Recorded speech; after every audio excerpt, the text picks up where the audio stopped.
അമൽ പ്രശാന്ത് അറിയേണ്ട ഒരു കാര്യം, ഇപ്പോൾ മദ്യത്തിന് മേൽ 10 രൂപ ലിറ്ററിന്, 1 ലിറ്റർ മദ്യത്തിന് 10 രൂപ ഗാൽവനേജ് ഫീ ചുമത്തുന്നു എന്ന് പറയുമ്പോൾ ആ 10 രൂപ അധികം കൊടുക്കേണ്ടത് മദ്യം വാങ്ങാൻ പോകുന്ന മദ്യ ഉപഭോക്താവാണോ അതോ മദ്യം വിൽക്കുന്ന ബിവറേജസ് കോർപ്പറേഷനാണോ? ബെവ്കോ ആണെങ്കിൽ ബെവ്കോ ആ 10 രൂപ ഉപഭോക്താവിൽ നിന്ന് ഈടാക്കിയാണോ നൽകുക? ഇത് അറിയേണ്ട ഒരു കാര്യം.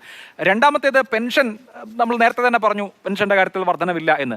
പക്ഷേ പെൻഷൻ അടുത്ത വർഷം സമയബന്ധിതമായി കൊടുക്കാനുള്ള നടപടി സ്വീകരിക്കും എന്ന് ധനമന്ത്രി പറഞ്ഞതിന്റെ പൊരുൾ എന്താണ്? നമുക്കറിയാം, പെൻഷൻ കമ്പനി രൂപീകരിച്ച് വായ്പ എടുത്താണ് പെൻഷൻ കൊടുത്തുകൊണ്ടിരുന്നത്. ആ വായ്പ എടുക്കുന്നതിൽ വലിയ തോതിൽ പരിമിതി വന്നു കേന്ദ്ര സർക്കാരിന്റെ നയസമീപനം മൂലം. അത് ഇവിടെ വിശദീകരിക്കുകയും ചെയ്തു. അതിൽ നിന്ന് ഇപ്പോൾ ഇലക്ഷനൊക്കെ ആകുമ്പോൾ ഇത്രയധികം വലിയ കുടിശ്ശിക എന്നുള്ളത് ബുദ്ധിമുട്ടുള്ള കാര്യമാണ്. അപ്പോൾ മാർച്ച് മാസത്തിലോ ഏപ്രിൽ മാസത്തിലോ 2 ഇൻസ്റ്റാൾമെന്റ് എങ്കിലും കൊടുക്കുക എന്ന് പറയുന്നത് സർക്കാരിനെ സംബന്ധിച്ച് ഒരു ഇലക്ഷൻ ഇയറിൽ അല്ലെങ്കിൽ ഇലക്ഷൻ മാസത്തിൽ വളരെ വളരെ ഇമ്പോർട്ടന്റ് ആണ്. ഇതെങ്ങനെ കൊടുക്കാൻ, ഈ പെൻഷൻ കുടിശ്ശിക എങ്ങനെ കൊടുത്തു തീർക്കാൻ സർക്കാർ ആലോചിക്കുന്നു? 2 കാര്യങ്ങൾ.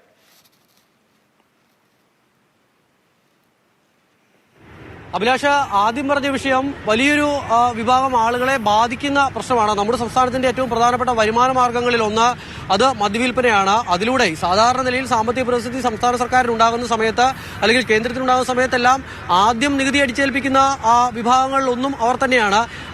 ഈ സിനിമയിലൊക്കെ പറയുന്നത് പോലെ മദ്യപാനികളായതുകൊണ്ട് ചോദിക്കാനും പറയാനും ആരുമില്ലല്ലോ എന്നുള്ള നിലയിൽ എല്ലാ തവണയും വലിയ വർധനം ഉണ്ടാകുന്നതാണ്. സെസ്സൊക്കെ വരുമ്പോൾ ഏറ്റവും ആദ്യം സെസ് ചുമത്തുന്നത് മദ്യത്തിനും സിഗരറ്റിനും ഒക്കെയാണ്, അപ്പോൾ പുകയില ഉൽപ്പന്നങ്ങളൊക്കെയാണ്. ഇപ്പോൾ എന്തായാലും ഈ 10 രൂപയുടെ വർധനവ് പ്രഖ്യാപിച്ചിട്ടുണ്ട്. പക്ഷേ ഈ ഗാൽവനേജ് ഫീ എന്ന് പറയുന്നത് മദ്യത്തിൽ ഉപയോഗിക്കുന്ന സ്പിരിറ്റിന് കൊടുക്കുന്ന ഫീസാണ്. അത് എക്സൈസ് ഈടാക്കുന്ന ഫീസാണ്. സാധാരണ നിലയിൽ അത് ബിവറേജസ് കോർപ്പറേഷനാണ് നൽകുന്നത്. അത് അവർ ഇപ്പോൾ നമുക്ക് മനസ്സിലാകുന്ന കാര്യം, അതിൽ കൂടുതൽ വ്യക്തത വരേണ്ടതുണ്ട്.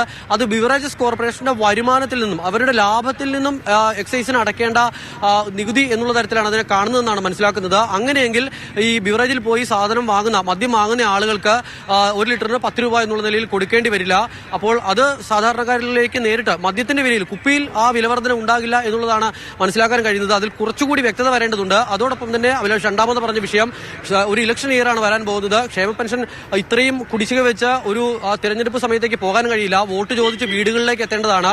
വീടുകളിലേക്ക് എത്തുമ്പോൾ എവിടെ പെൻഷൻ എന്ന ചോദ്യം കേൾക്കേണ്ടി വരും. അതിനാൽ തന്നെ ഇത്രയധികം കുടിശ്ശിക വെച്ച് മുന്നോട്ട് പോകാൻ കഴിയില്ല. അത് കൊടുത്തു തീർക്കാനുള്ള ഇടപെടൽ ഉണ്ടാകുമെന്നുള്ളതാണ് പറയുന്നത്. പക്ഷേ അതിനുള്ള തുക വകയിരുത്തിയിട്ടില്ല എന്നുള്ളതാണ് ഈ ബജറ്റിൽ നിന്ന് നമുക്ക് മനസ്സിലാക്കാൻ കഴിയുന്നത്. ഇത് മുടങ്ങിയതിന്, ഈ പെൻഷൻ ഇങ്ങനെ മുടങ്ങി പോകുന്നതിന് കേന്ദ്രത്തെ കുറ്റം പറയുമ്പോഴും എവിടുന്നെങ്കിലും തുക കണ്ടെത്തി, പണം കണ്ടെത്തി ഇത് പ്രശ്നം പരിഹരിക്കാനുള്ള, കുടിശ്ശിക കൊടുക്കാനുള്ള നീക്കങ്ങളൊന്നും സർക്കാരിന്റെ ഭാഗത്തു നിന്നും ഉണ്ടാകുന്നില്ല. ആധികാരികമായി പറയുന്നുണ്ട് പ്രശാന്ത്, ഈ അടുത്ത വർഷം ഈ പ്രതിസന്ധിക്ക് ഉണ്ടാകാതെ മുന്നോട്ട് കൊണ്ടുപോകാൻ കഴിയുമെന്ന് ഈ ക്ഷേമ പെൻഷന്റെ വിഷയത്തിൽ. അത് അത്ര പ്രധാനപ്പെട്ട വിഷയമാണ്. മാതൃഭൂമി ന്യൂസ് അടക്കമുള്ള മാധ്യമങ്ങളിലൊക്കെ ആളുകൾ വന്ന് ഈ പെൻഷൻ കിട്ടാത്ത ആളുകളുടെ ദുരിതവും കഷ്ടപ്പാടും ഒക്കെ പറയുന്നത് നമ്മൾ കേൾക്കുന്നതാണ്. അപ്പോൾ അതങ്ങനെ മുന്നോട്ട് കൊണ്ടുപോകാൻ സർക്കാരിന് കഴിയുമോ? പക്ഷെ അത് പരിഹരിക്കാൻ ഒരു മാർഗമായിട്ട് കാണുന്നുമില്ല, ഒരു സാധ്യതയും മുന്നോട്ട് വെക്കുന്നതുമില്ല ഈ ബജറ്റിൽ. അത് തന്നെയാണ് ഞാൻ നേരത്തെ പറഞ്ഞത് അമൽ. അതായത് ഈ വിഭാഗത്തിന്, അതായത് 60 ലക്ഷത്തിലധികം വരുന്ന ക്ഷേമ പെൻഷൻകാർക്ക് ആശ്വാസം പകരുന്നില്ല എന്ന് തന്നെയാണ് സർക്കാർ ഇപ്പോൾ 5 മാസത്തെ കുടിശ്ശികയുണ്ട് എന്ന് പറയുമ്പോഴും സർക്കാർ പറയുന്നത്, അല്ലെങ്കിൽ ധനമന്ത്രിയൊക്കെ പറയുന്നത് 2 മാസം മുമ്പേയും കൊടുത്തല്ലോ. കോഴിക്കോടത്തെ ആത്മഹത്യയുടെ വിഷയം വന്നപ്പോൾ 4 ഡിസംബറിൽ കൊടുത്ത ഡിസംബർ നവംബറിലും കൊടുത്തു. അത് ഏത് മാസത്തെയാണ് കൊടുത്തതെന്നുള്ളതാണ് അവിടുത്തെ ഒരു വിഷയം. അപ്പോൾ അതിനൊരു തുക വകയിരുത്താൻ, അല്ലെങ്കിൽ ഇതുവരെയുള്ള കുടിശ്ശിക തീർക്കാനുള്ള ഒരു പണം വകയിരുത്താൻ സർക്കാരിന് കഴിയുന്നില്ല എന്നതിലുപരി ഈ സാമൂഹ്യ സുരക്ഷാ സീഡ് ഫണ്ടിലേക്ക് ധനസമാഹരിക്കാനായിരുന്നു കഴിഞ്ഞ ബജറ്റിൽ 2 രൂപ പെട്രോളിനും ഡീസലിനും സെസ് ചുമത്തിയത്. ഈ ബജറ്റിൽ പലരും പ്രതീക്ഷിച്ചു ആ സെസ് പിൻവലിച്ചൊരു ആശ്വാസം നൽകുമെന്ന്. അതുണ്ടായിട്ടില്ല. അപ്പോൾ ഒരു വശത്ത് തീരുമാനിച്ച തുക കൊണ്ട് തികയുന്നില്ല, സർക്കാരിന് ഇത് കൊടുക്കാനും കഴിയുന്നില്ല. ഒരു അനിശ്ചിതത്വം സാമൂഹ്യ സുരക്ഷാ പെൻഷൻ. ഒരു തെരഞ്ഞെടുപ്പ് വർഷമല്ലായിരുന്നെങ്കിൽ ഒരുപാട് സാധനങ്ങൾക്ക് വില കൂടിയല്ലേ? കൂട്ടാവുന്നതിന്റെ പരമാവധി കഴിഞ്ഞ വർഷം കൂട്ടി എന്നത് തന്നെയാണ് ഏറ്റവും പ്രധാനം. കാരണം ഇന്ധനത്തിന് അന്ന് വില കൂട്ടാൻ, അല്ലെങ്കിൽ 2 രൂപ സെസ് ഏർപ്പെടുത്താനുള്ള തീരുമാനം അന്ന് എടുത്തു. ഭൂമിയുടെ ന്യായവില വലിയ 20% വരെ വർധനയുണ്ടാക്കി. ഭൂമിയുടെ ന്യായവില വളരെ കാലമായി പരിഷ്കരിച്ചിട്ട് എന്നുള്ളതുകൊണ്ട് അത് പരിഷ്കരിക്കാനുള്ള നടപടികൾ, അതായത് ആ സ്ട്രക്ചറിൽ മാറ്റം വരുന്നുള്ള നിർദ്ദേശത്തെക്കുറിച്ച് ഈ ബജറ്റിൽ പറയുന്നുണ്ട്. അപ്പൊ ഇത്തവണത്തെ ഈ ധനം സമാഹരിക്കാനുള്ള, അതായത് ഈ സാമൂഹ്യ പെൻഷൻ അടക്കമുള്ള കാര്യങ്ങൾക്കെല്ലാം തന്നെ പണം കണ്ടെത്തേണ്ടത് പല രീതിയിലുള്ള ധനം സമാഹരിച്ച് തന്നെയാണ്. അതിൽ 2 കാര്യങ്ങളാണ് നമ്മൾ നേരത്തെ പറഞ്ഞു. ഒന്ന് ഈ വൈദ്യുതി തീരുവയുടെ കാര്യം, പിന്നൊന്ന് ഈ മദ്യത്തിന്റെ കാര്യം.